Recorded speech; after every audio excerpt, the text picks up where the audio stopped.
Oh, welcome everyone, and I think so. Good morning to you. And as usual, I would like to thanks for everyone that today's whoever joined me here, and as well as would like to thank you for all the organizer has been very kind to me, and as well giving me opportunity this today's Sunday's talk as well as meditation. So, so now we are starting meditation first. I don't need to say so many words about the meditation. We say a few words. Uh,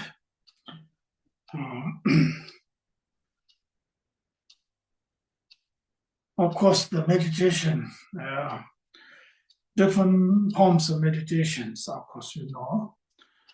And we are doing today's meditation about the sitting meditation. So therefore, first the sitting position is the body postures. There's many different types of talks about the body posture. The most important is the body has to be rested, relaxed, all until the end of the meditation. It's most important.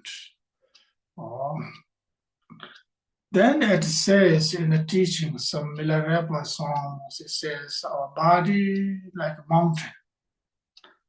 What that means, body during this session, try to do not move anything, resting, relaxing like a mountain.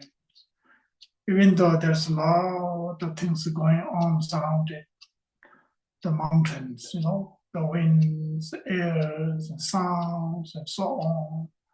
Doesn't matter. It does not affect to the mountains at all.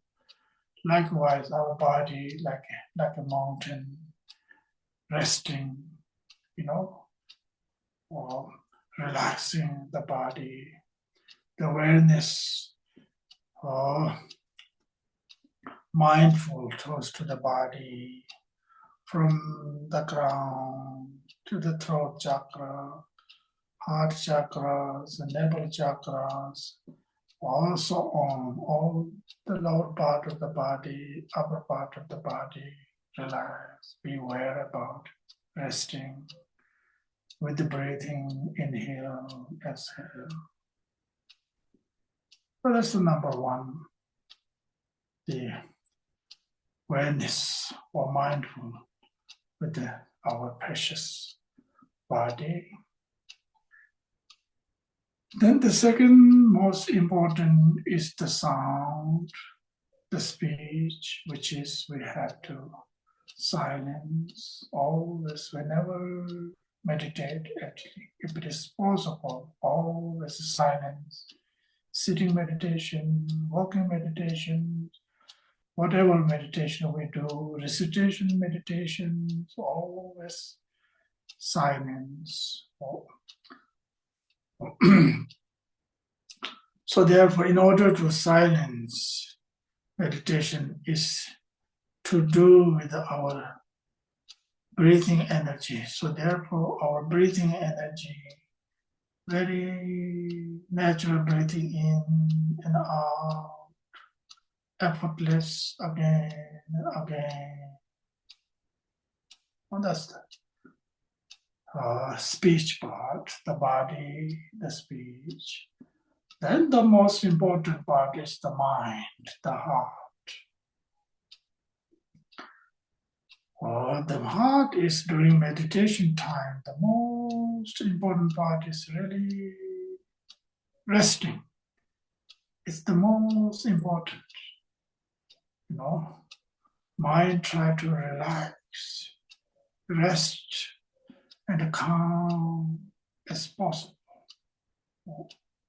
Even though during the meditation, lot of thought comes, doesn't matter. Try to not follow the thought and rest it with the breathing. Then try to not judging the thought and rest it again back to the natural state. Try to not creating the thoughts in the future, present, in the past. Just let go everything, resting. And as possible, natural state, day in meditation with the breathing. As possible, we are going to do this 45 minutes here. So please continue meditation. I'm going to ring the bell first when we started, and then I will ring the bell after we finish again. So then we'll have a short break after that.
Okay, so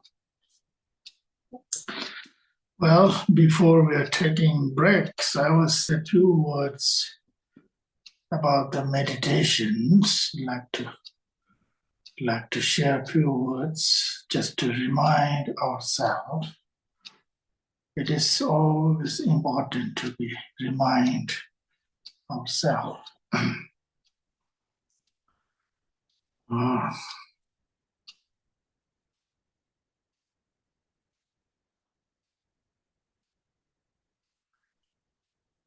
so,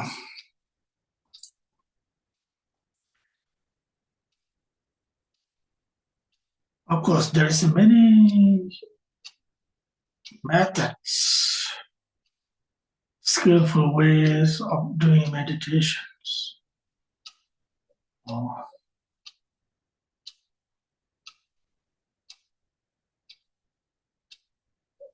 But the essence is the meditation is about the uh,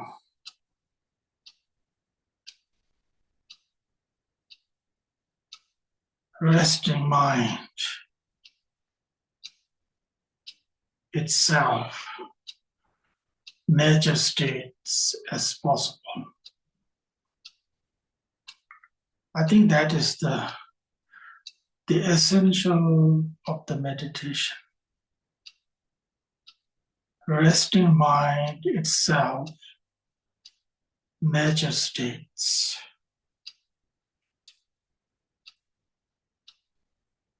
So, so what that really means, resting mind in nature states.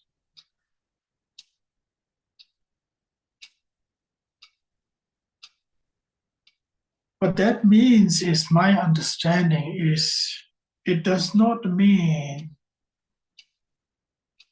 there's no more thoughts.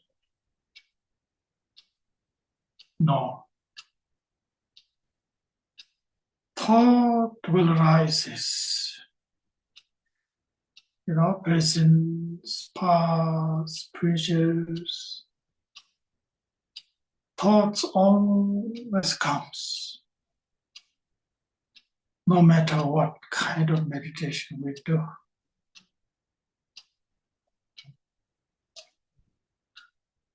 So therefore, as a practitioners to be beware about the thoughts as possible and just aware the thought and then go back to the natural states, the mind.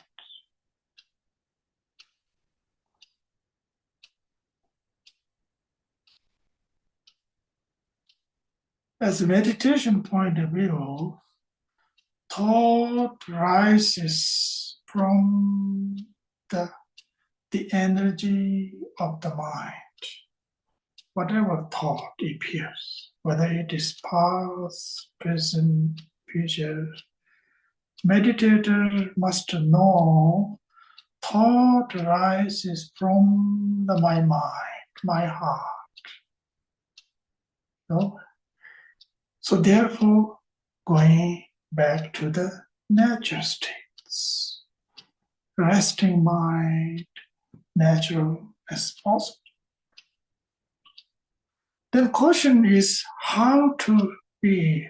How should we do? And how should we get back to the resting mind into the natural?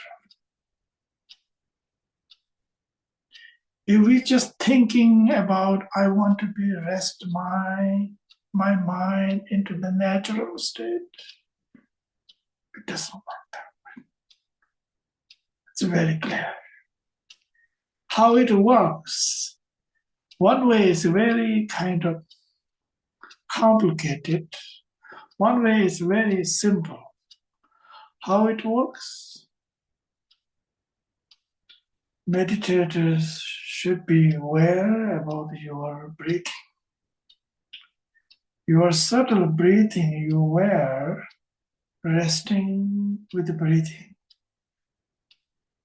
Then it rests nature states. So therefore, keep going back and forth again. Whenever rises thought, beware about the breathing, natural, go back to the resting. If it is mind is and as a practitioner resting natural already, then we don't have to do much about it. Nothing to do. Continue maintaining resting nature state as possible. So therefore, the essential of, for my knowledge, is very limited. Essential of the resting mind is to do with our energy of the breathing. You know?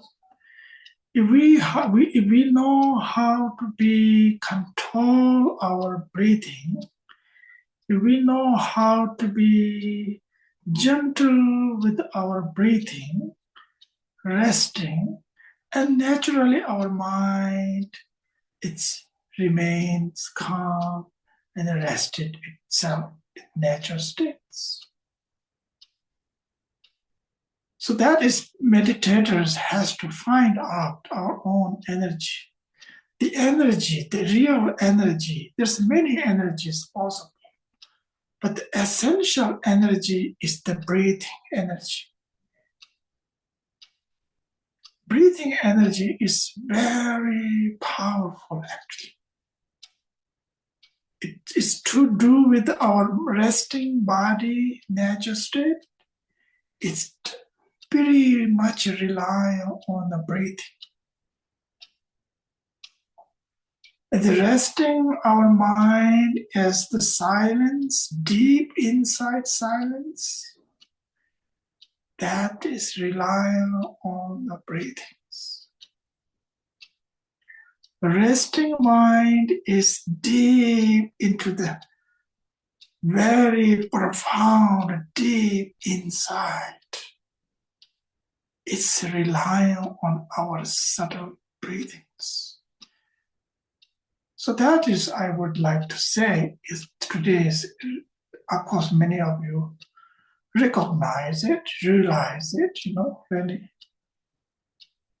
Oh, so we have to continue maintain that, just be aware about the breathing, how it works, breathings, or the way the breathing, the way we control breathing, where we resting breathing nature state, how it connect with it. I think so. It's so connected with every energy actually. Whole body, whole part of the body energies. And as well as the breathings are highly related with, connected with our own emotions. Doesn't matter the emotion of the positive, emotion of the negatives, or whatever we call it, different emotions, the whatever the ignorance, emotion, the aversions, the attachments, the cravings, the so on, everything. It's the subtle, actually they connect with our own breathing, nothing else, actually. You know? So that is uh, I like to share with you. So I'm also working on that. I'm a little better, I would say, little better understanding how it works, you know, when I get kind of stress or when I get, upset or something, when I get really happy, the joy, anything that doesn't matter. So that's what I think so. I mean, we have to really much more aware about the breathing part whenever we do. So then we can really control our mind, everything as possible. You know? So therefore, the essence of the meditation is about the mind, right? So, okay, so that's my few thoughts. So just for must all the meditator to think about it. The question is, what is energy of breathing? What is, the question is about how to use and how it rises within ourselves, how it connects with our everything, all these motions, So, so let's take a short break. We'll be back 15 minutes after that. It's okay, Jinla? Yeah. Hi. Okay, see you soon. So let's return at let's try for 10 o'clock and we'll see how close we can get with Lama. Okay. Yeah. Okay. Oh, I'm sorry. 11 o'clock. Sorry. 11 o'clock for us. Thank you. Okay.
Okay, I hope so. Everyone is ready. Everyone. Okay. Okay.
Le lo nyo le bon la zin de ta bon me shen bo zin de ma da ding ge de da da do e chen chen ka la da da zo on do e se da dong ge lo de de ne zo ba che we je nyo jo do de je na de je bon do jo na long jo ta de ni shi che me da ju de ne ka da ga do ya le de de ba je do je zo da de do ko le do ne san na ni la ta go da jo wa gun do ya da lo mo da da me chi je bo la lo je je so da nam je de la za dorje change gomba nyo do sho san ju sen de bo je ma je bo na je je chi che ba nyam ba me ba ya kong ne kong da be sho.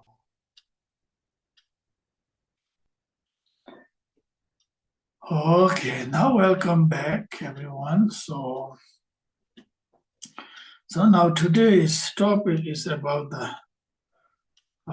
seven branch prayer.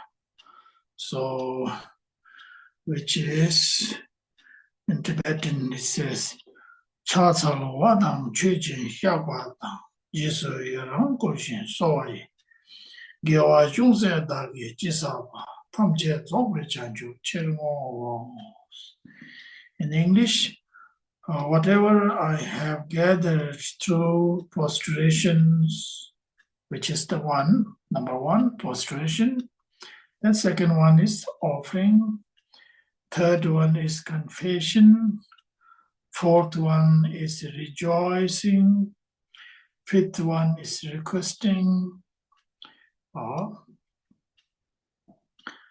Sixth one is praying. Seventh one is dedications. So it says here, I dedicate it for the complete awakening of the all beings. And this four-line prayer, if I'm not wrong, is originally the word is come from the Buddha's his own in the sutras, Buddha's sutra. Then this prayer is also Buddha taught in there is many different prayers, which is called the one prayer is called the King of Aspiration prayers. Many of you you know that King of Aspiration prayer. It has this talking about these seven branch prayers. If you want to know, so it's available in English translation too. It's which called the King of Aspiration prayer, which is quite bit popular in Tibetan Buddhism. This sutras, reciting these sutras, all the sutra, the concise, the short form is which we are today studying this four line, which is four line we study. But the long one has a King of Aspiration, which is traditionally we recite as a individual personal practice, and as well as in the Tibetan Buddhism tradition, we recite this prayer for people who dies, or we recite this prayer for those people.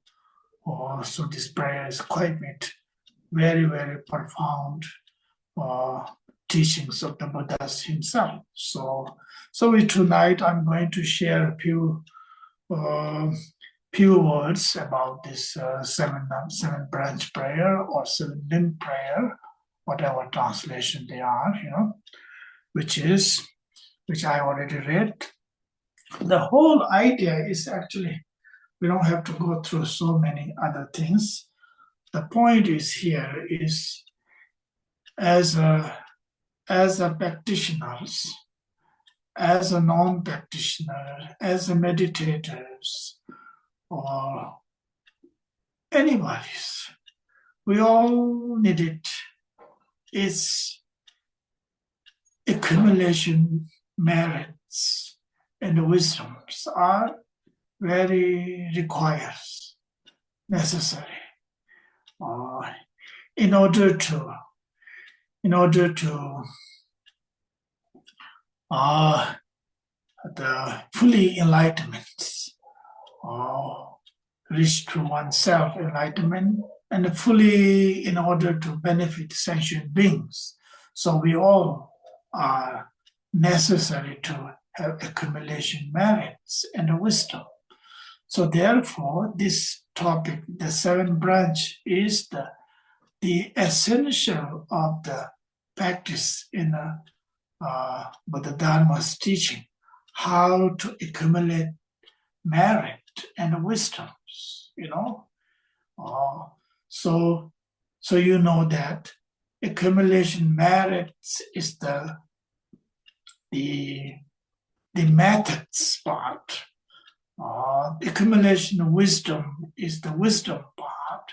So therefore, all the Buddha's teaching is bring into the short form that is actually the methods and the wisdoms, right? All the Buddha's teaching about the skillful methods and the wisdoms.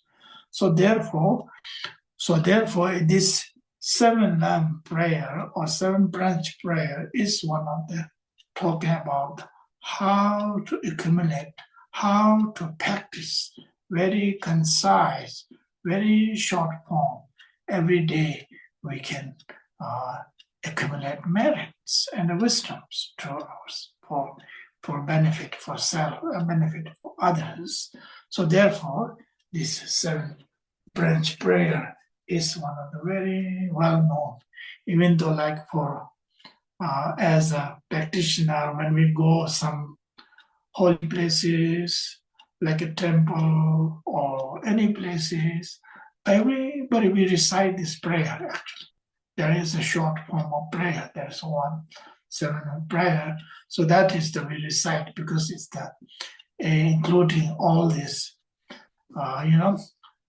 concise on how to accumulation of the merit and the wisdoms. So therefore, we all recite these prayers. So it's a very important Sutrayana's teachings as well as Vajrayana too. But here, which is talking about the last today topic is the offering, the posturations, The simple one is posturation, but when I was thinking about it, what is posturation? It is talking about how to respect oneself, how to respect others. Then, according to the culture, different ways doing posturation, as you know.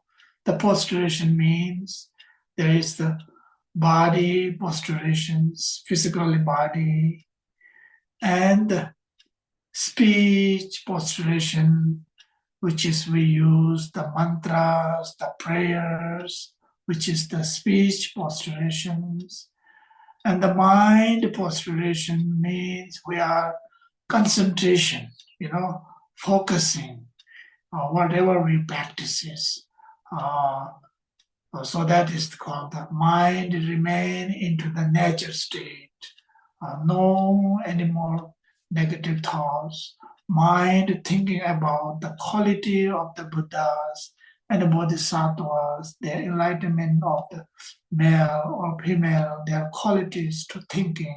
And then we do the posturations with the different form of posturations. The whole idea is the posturation is the physical posturation.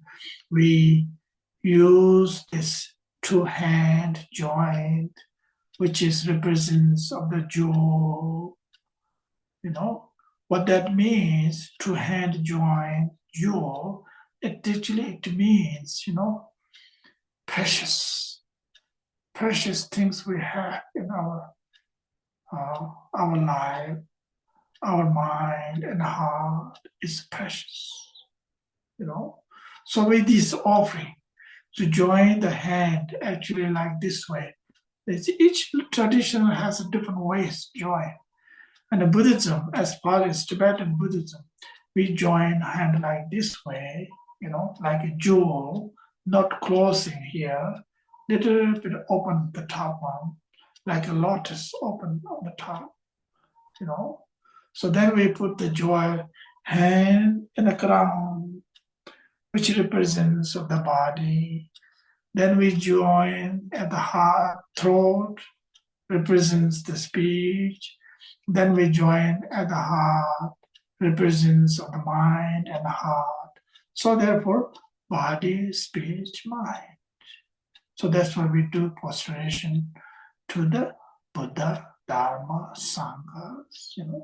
And each tradition will have a different ways they do prostrations. It's nice to do. And also prostration is doing hand with the body. It's also like a yoga, it's kind of good exercise. It's good to do. So therefore, the prostrations, so therefore called the prostration by the body, speech, the prayer we do, mind, the focusing there in the mind remain into the nature state. So that's called the prostrations. Now, simple way, prostration has many forms of. There's a call. Let's put this way: the relative prostration, relative truth prostrations, all kind of prostration which we do with the body and reciting prayer and thinking about the quality of the Buddhas. This all the relative truth of the body. However we use the body and the mantras and the prayers, it's all relative truth of the body, prostration. The ultimate prostration is mind remain into the nature state, deep insight meditative. That's the real prostration. These are the relative prostration. Hand and doing all these different bodies and so on. Okay. So that's called the prostrations. The idea of the prostration, as I say, is respect for self and others. And according to the Buddhism, Buddha Dharma's teaching, it's about actually the prostration also kind of practice of purification, respect, purification practice. When we do the body, it purifies our body, negative energy. When we recite the prayer, it purifies the energy of the speech. When we mind into the natural state, deep into the meditative, or deep into with the faith and the devotion of the Buddha Dharmas, teachings of the Buddha Dharma. Also, it purifies the mind. So it's also purification too. The whole idea is about the antidote for the prostration is the antidote for our pride and the egos and so on. So that's the reason to be doing prostrations. Okay.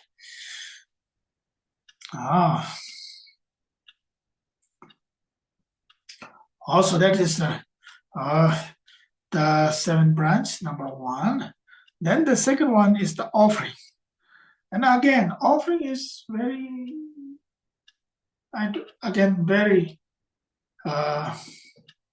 very profound subject, and generally in Sutrayana teachings, and especially in the Vajrayana teachings, it's very profound. Like say offerings, anything can offerings.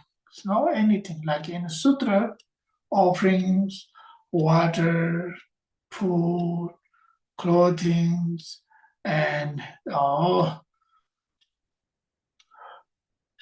incense, candlelight,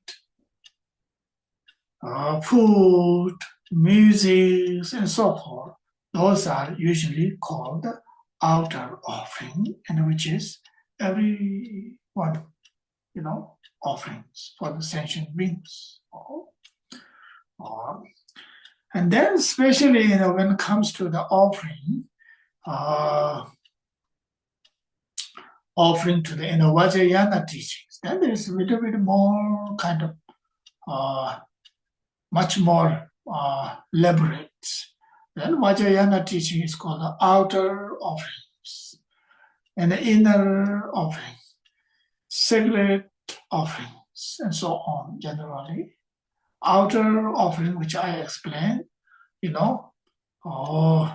music, food, waters, flowers, and incense, and so on. That's called the outer offerings. The inner offerings, Vajrayanas, and then comes to our own body.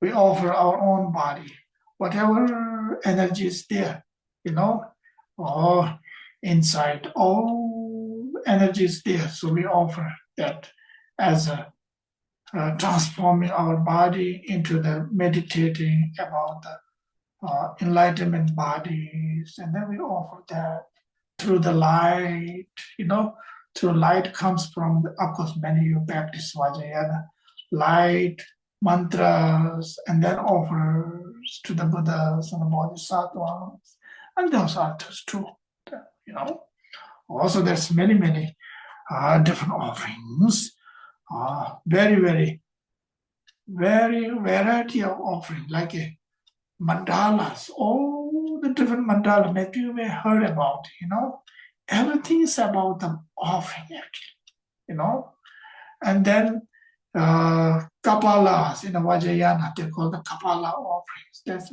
very all kind of things there. They're the offerings. So these all the different offerings. It's very profound subject to be taught. When you learn Vajrayana, so they will explain you more different details, So the idea is about the offering is what? The offering is antidote to the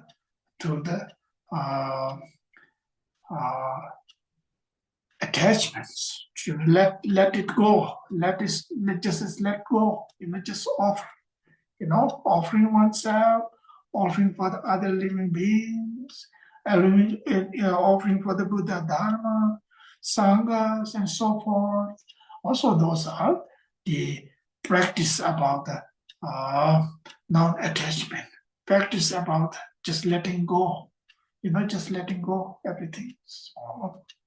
So that is the talking about the offering parts. Offering is very profound subject in the Vajrayana too. Very, very. Even just talking about the one, many of you may have seen it sometimes. We have Kapala offering, like this kind of Kapala, that it talks about the offering there, actually. It's very profound teaching there. Then they're offering like this way, Many of sometimes you've seen in the Vajrayana practice, it's very, okay.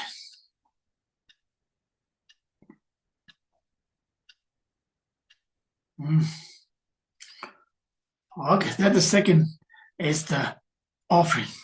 Like many of you see in the monastery, when you go, you see all the monastery different arts surrounded inside, written on all the mandalas, right? That is part of offering. In front of the mandalas, there's a lot of creating offerings there. So many things, That's all the offerings actually, as a Vajrayana point, And of course, as all general speaking, offering food, clothing, and so on, whatever individual can offering for the living beings. All that's all we're talking about the offering parts. It's always wonderful practice, Oh, I can speak one my offering practice sometimes, not always. When I go, sometimes not in the West. In the West, it doesn't work that way. And in the East, kind of country, some kind of, like a third world country, we have that beggars, we have many beggars there. Sometimes I go sit on the way and I offer few, 1 cent, 10 cents, something like that, 5 cents, just for like that. It makes me so joy, actually, really. Even I'm going to that day, I'm going to be big retreat in teaching and such. But when I make that kind of offering somebody, it makes me so joy. Of course, it makes other those who receive they have enjoy too, really. So likewise, the same. Uh, sometimes food like that, it's very very wonderful, wonderful practice actually. Also, that is talking about the offerings is a big subject. Then third one, the offering is actually the letting go all the craving, right? I wanted to get some, especially for self. So it's nothing wrong with the self taking care of. It does not mean Buddhism never ever deny nothing wrong with the self taking care of. We need it taken care of. But sometimes too much then is very difficult. So therefore sometimes kind of balance, offering something is wonderful to do, practice of offering. Yes. Then the third one is the confession, which is again, it's a wonderful practice.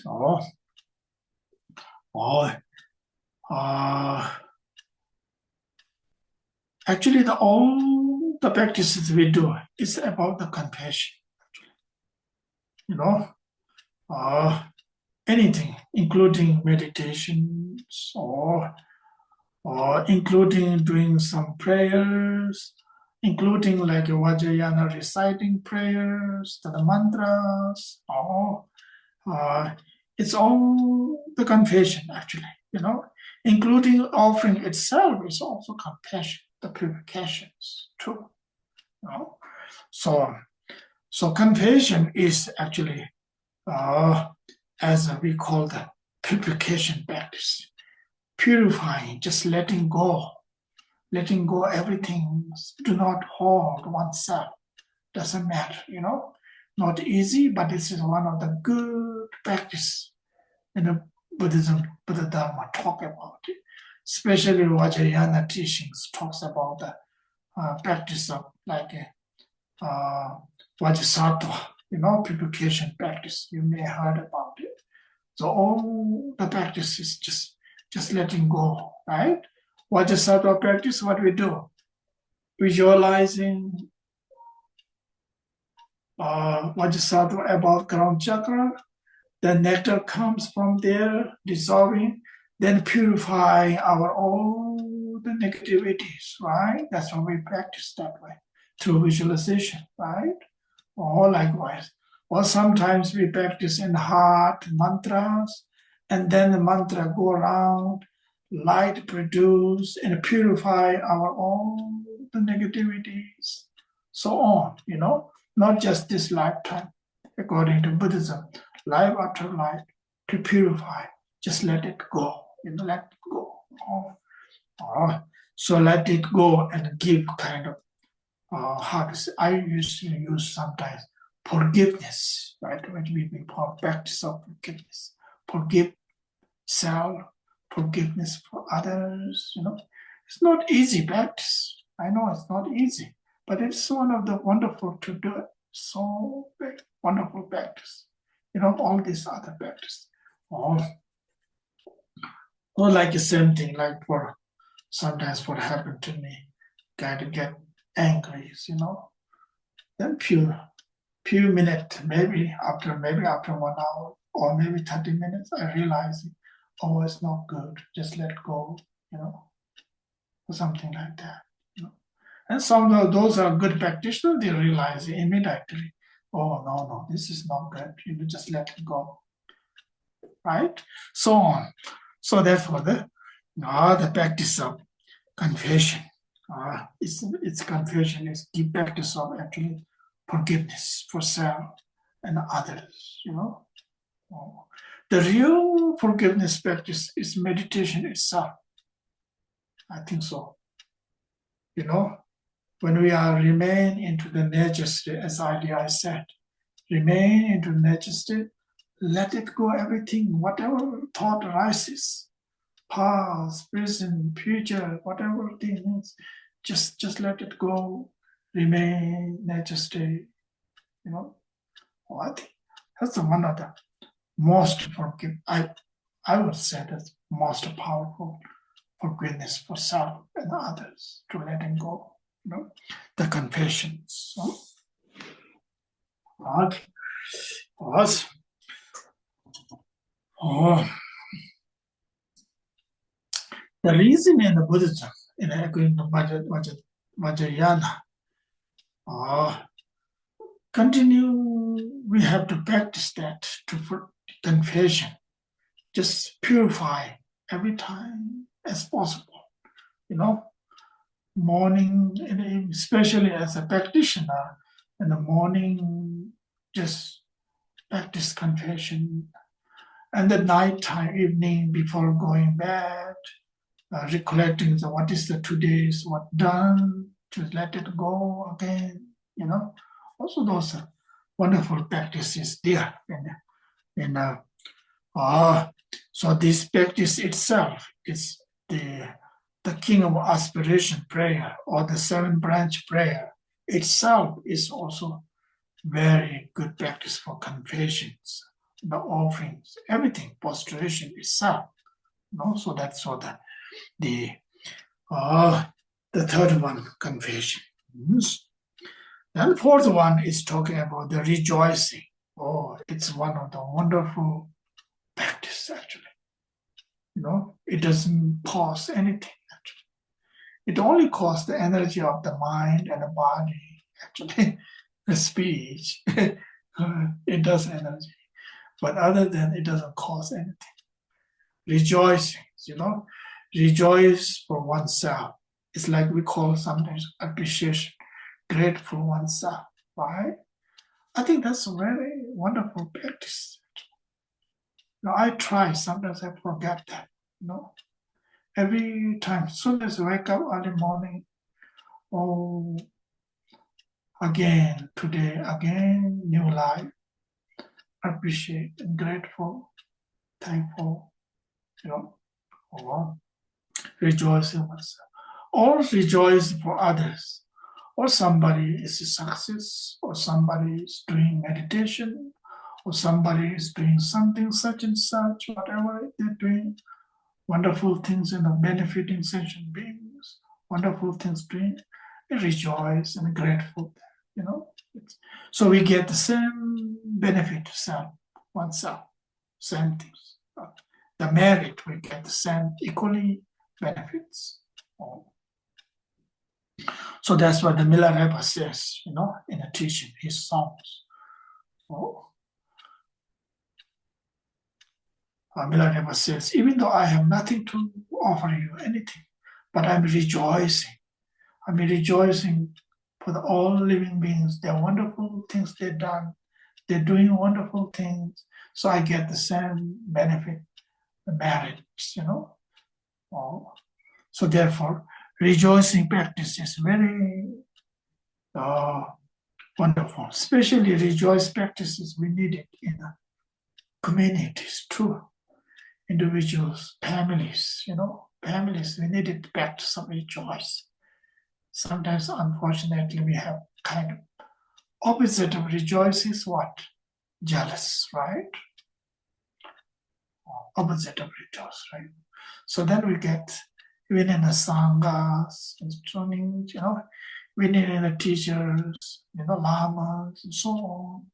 We don't do really well. I have a challenge myself too. So we just rejoice,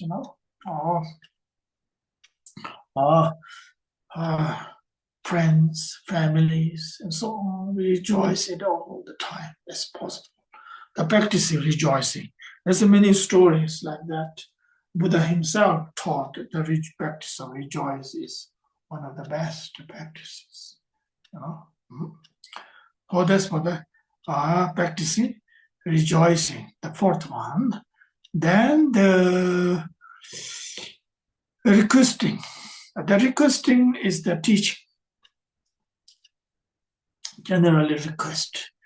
As a Buddha Dharmas traditionally in a long time and still do, without requesting, and usually those are teachers never ever taught that. Teachers never give a teaching, and unless you requested something, and then they're taught in the teaching. It is wonderful, uh, you know. Uh, Requesting teaching is necessary, so everybody gets benefit that way. So likewise, like see, I went to last couple months, 4 months retreat in Nepal. I did not request it, that teaching of the Rinchen Tenzo, one of the really treasure. Somebody else requested for the master, and then we joined there, and we had received that teaching. If they did not request it, nobody can receive that teachings. Likewise, any teachings, it's so precious. So it's especially requesting is necessary. People who are wonderful masters, some are really realizing being masters. They don't talk about it so much unless you request it, unless you say, "Oh, please, I'd like to give us some teaching." Then they will maybe say something. Other than they always remain kind of silence, silence and quiet. That's a lot of master, wonderful realizing beings are there. Actually, anybody within in our sangha, sometimes they do wonderful realizing beings there. They really sit quiet, or unless we ask them to request. So please share your thoughts, some teachings, their experiences. So that's a requesting teaching is so important. So we get benefit for, you know. Oh. So likewise, same in the Buddha's life story of Buddha. When Buddha was enlightened, Buddha never taught, but there was no requesting. Nobody requested, So then after some time, is it 7 weeks? Something like that, right?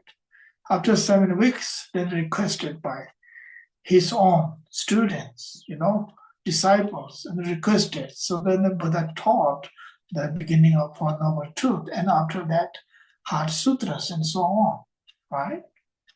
So other than Buddha said, I realize I, become this. So Buddha was very, very silent. 7 weeks in the Bodh Gaya, where Buddha was enlightened places, So likewise that.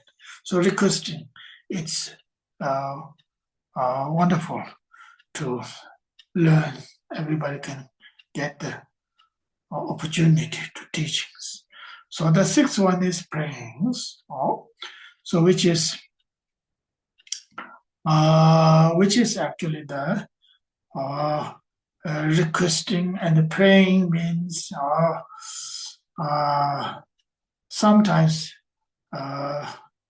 there's no time to parinirvana, not enlightenment, not like passing the life, death. So then we requested again and again, please remain forever, again and again. So it benefits those great beings, the great peoples are living in this life, living in the planet. It's naturally benefits. So likewise, for example, these days a lot of praying. The Dalai Lama is 90 years old. You may heard, you may seen it, all over the world. People come praying for, so please remain forever, as long as possible. Likewise, many great beings are like in this planet. So it's praying is so important, And the prayer is so powerful actually. We all know meditators. Even myself is sometimes we call I'm meditator. I'm not meditator really. I needed lots of prayer. Sometimes I can do meditation by saying, no problem. Sometimes I cannot. When the some challenges, I cannot meditate. I need prayer. The prayer makes immediately brings some wonderful energies. I notice sometimes I can say like a, how to say, like a big words that say, oh, I'm a great meditator. I don't need to do anything else, just to meditate something. No, prayer is very powerful. I remember I had experience myself too. I'm still experiencing at the time. Prayer is powerful, really, really powerful. Oh, so therefore, praying, praying for self, praying for other living beings, or so on. Then third one is the last one, seventh one, is the dedication, the dedicate to sharing our all the accumulation merit, whatever we accumulated merit. Like today I accumulated, I'm teaching you, talking some Dharma, I accumulated some merit. Like you accumulated, you are listening Dharma, you accumulated merit too, right? It's the same thing. Listeners or the speaking person, speech person, we all are accumulating merit at this moment. So now the accumulated merit we have to share for other living beings, for benefit for all sentient beings. It's wonderful to share. Like the same thing, right? Like we share some food, we share our knowledges, we share and so on, other things, Oh, it's a wonderful practice. Oh, so the whole idea in Buddhism, sharing our merits, then it multiplies. It's always increase. It's always benefit for much more people, not just to me, to sharing. It benefit much more living beings, all living beings, And we are sharing not just for the human beings, we're sharing for all living beings, including the planets too, so on.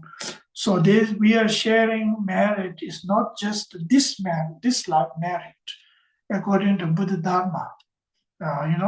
We are merit is we accumulate merit this lifetime.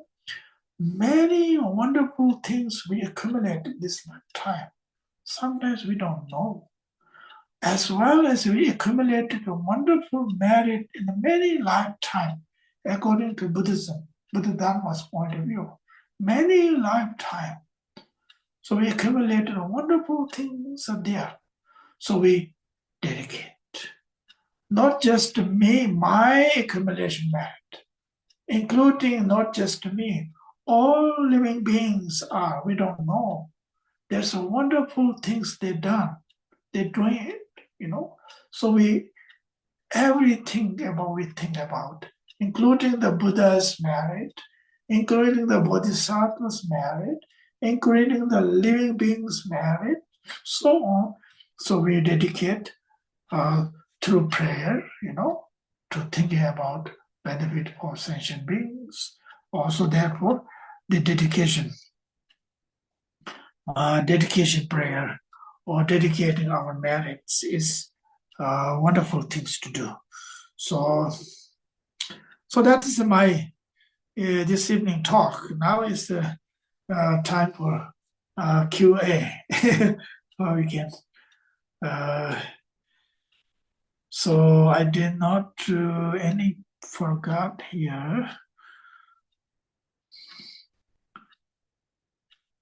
Yeah. So only thing is, if you want to study furthermore about this seven prayer, seven branch prayer, which has a king of aspiration prayer is one of the very wonderful prayer. Yes, so So those who can recite that, and yeah, prostrations, offering, confession, rejoicing, requesting, praying, and dedications to the seven lamp prayers. Or this is called the seven lamp prayer, the seven branch prayer. This, this is called Sutrayana seven lamp prayers. And then there is a many different seven lamp prayer according to Guru Brahma Sambhavas, seven limb prayers, or then so on. There is a certain some other things there too, but that's I just give you as knowledge. Okay, this is we're talking about the Sutrayana seven branch prayer or seven limb prayers. Okay, so I'll stop here. Next.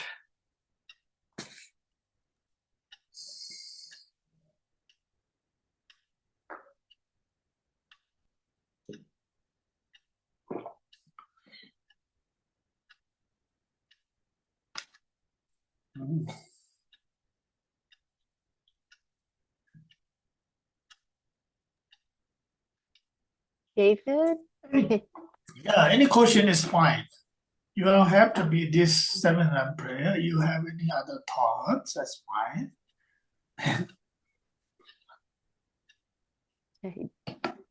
David, I think you can be able to now. I just changed try it now. Yes, great. Thank you. Thank you. Hello, Lama Gursam. Wonderful to see you and be with you. The seven-line prayer is something I did during my Nundro with under Choki Nima. I've been doing it for many years. I love it. It's a wonderful, wonderful practice. But my question is actually about the way that you led the meditation or your instruction on the meditation. And my question is, with such a strong emphasis on the breathing, were you aiming at a deep level of shamatha, or were you aiming at rigpa through the breath, or both? That's my question. I think so. If the breathing is practice anytime, actually, it's useful. It has a really grosser level and the subtle there, When we talk about the subtle part, it really goes to the more inside meditation, like a or the, vipassana or mahamudras. And then generally speaking, as a practice of the common meditation, like a calm abiding meditation, it's also very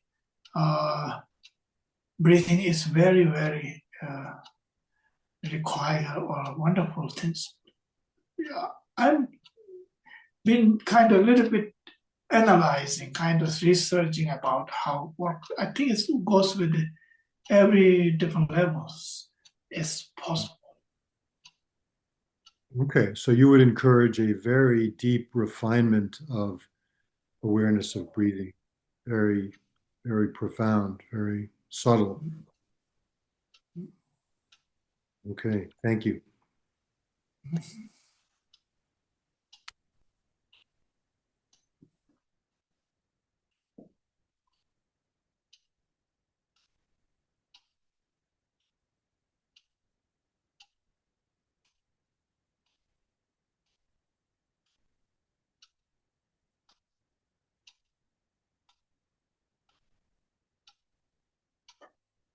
Lama. My name is Mary, and I'm new to this Sangha. It's my first time here, and of course, your teachings.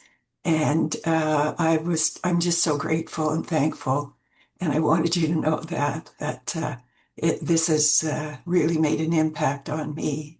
And especially your meditation instructions at the beginning. And, further to what David was saying, I've been meditating for a long time, but I found your instructions to be so helpful and, just really connecting with the subtle body. And when we started meditating, I was just feeling your blessings and your energy so strongly. So my breath I was taking your blessings in, and then the blessings of this wonderful Sangha, and then just sending them out. And sometimes I would just rest, but oftentimes I just found that that's what I was sort of guided to do, was just really um, take in the blessings of everybody here and your blessings. So I just wanted to thank you so much.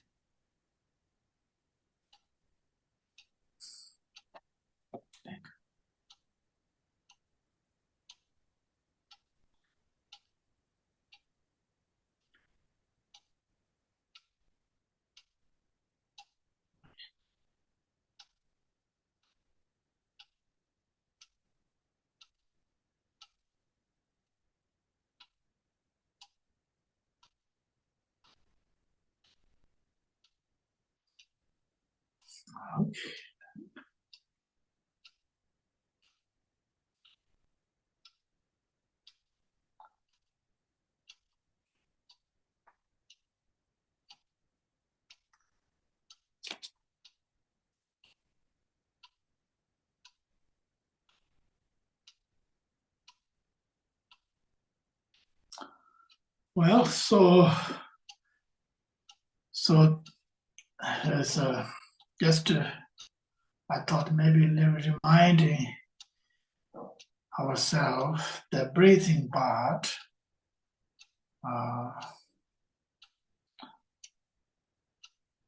mm,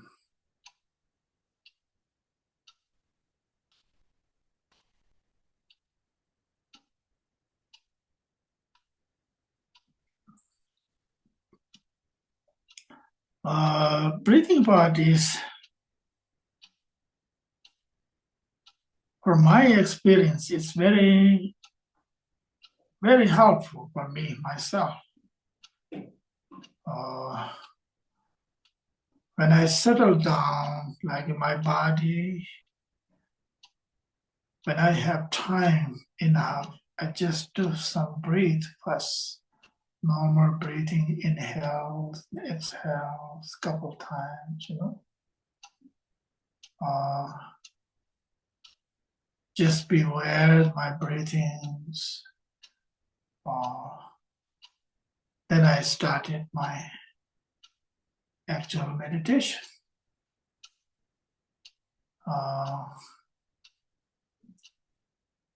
So once I'm in meditation, during meditation, as I already mentioned, sometimes, of course, we all experience that.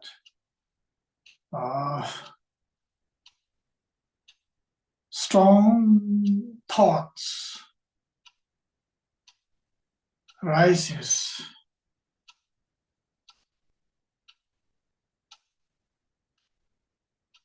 So in order to let it go, the thoughts, let it wear about the thoughts, there could be many methods possible. It's all methods are wonderful,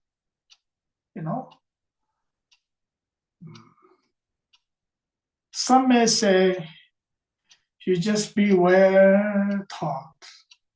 Of course, it makes sense, no doubt. When I wear my thought, but the thought doesn't disappear.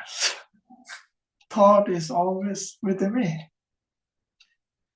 And sometimes, as I'm talking, I was a beginner meditator. So then that thought it's become a kind of creative more thoughts actually. So then what I found in my experiences, sometimes where the thought at the same time it is possible and just kind of natural go back to breathe rather than just push away the thoughts, rather than just accepting the thoughts, holding the thought, just be aware thought at the same time go back to the natural breathe a couple times, resting again. So I found very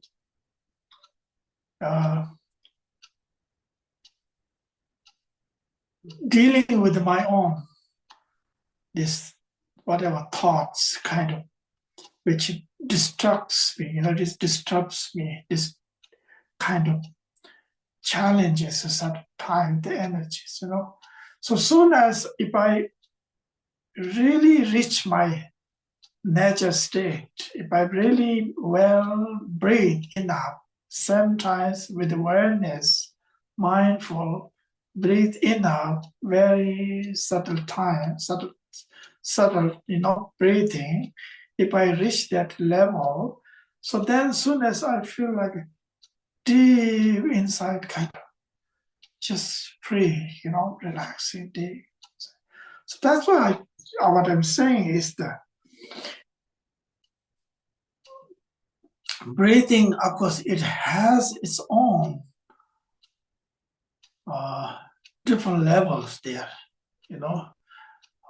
grosser levels, then goes to the subtle, more deep levels. But the breathing it's always connected with everything, actually. In order to connect ourselves, it's the breathe, actually. If we connect with our own precious body, it's the breathings. If we are connected with our precious mind and heart, it is breathing. If we are connected with our thoughts, whatever, past, present, future, it's the breathing, actually. So that's what I see. That's what I try to, practice as possible.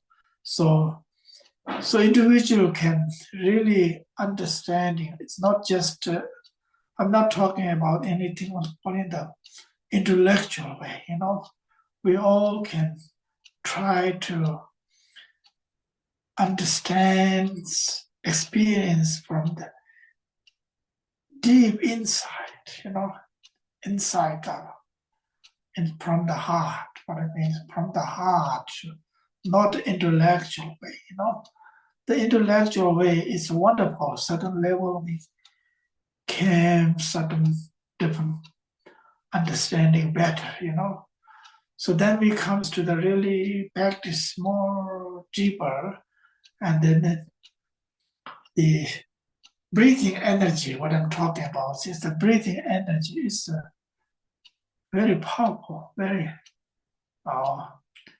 in order to understanding more insight, So that's why I'm talking about here to share with you some thoughts about my limited understanding. Still working on it. Yeah, it's very. And then the one thing is what I like to say is when we're working with the